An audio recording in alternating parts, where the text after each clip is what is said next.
جنگل کے قریبی جزیرے کے برفانی علاقے میں ایک ظالم ملکہ حکومت کرتی تھی، جہاں ملکہ کی اجازت کے بغیر کوئی چڑیا بھی پر نہیں مار سکتی تھی۔ وہ ہر کام اپنے طریقے اور ان سے کروانے کی عادی تھی، مگر یہ ملکہ اپنے اولاد سے محروم تھی۔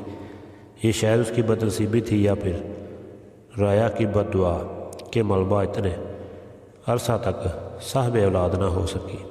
پھر ایک روز ایسی انہونی ہوئی کہ کسی کو اس پر یقین نہ آیا۔ ملکہ کے ہاں ایک خوبصورت نرم نرم پھولے پھولے گالوں والی گڑیا نے جنم لیا۔ وہ اتنی خوبصورت تھی کہ جو بھی اسے دیکھتا ہی رہ جاتا۔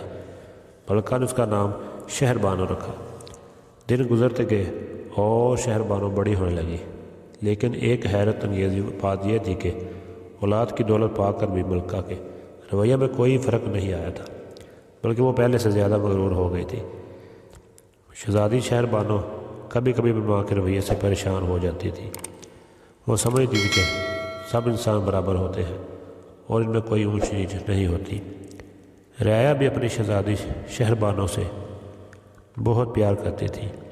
ایک روز شہزادی نے اپنی ظالم ماں کو سبق سکھانے کا سوچا، اور پھر اس نے برفانی جزیرے میں برف کا مصنوعی طوفان پیدا کرنے کا فیصلہ کیا تاکہ ملکہ تمام چیزوں سے محروم ہو جائے اور اس میں بھی محرومی کا احساس پیدا ہو۔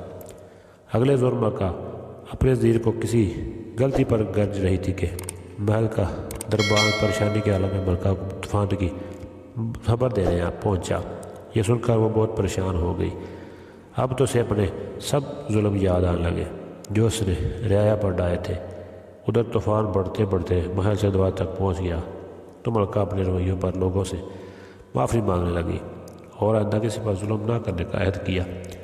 شہزادی شہر بانو نے جب یہ دیکھا تو اس نے مصنوعی طوفان کو ختم کر دیا۔ پھر اس جزیرے پر لوگ ہنسی خوشی رہنے لگے۔ کہتے ہیں وہاں برف کی منجمد زندگی بھی خوشحال دکھائی دیتی ہے اور ہر تنگی میں بھی آسانی نظر آتی ہے۔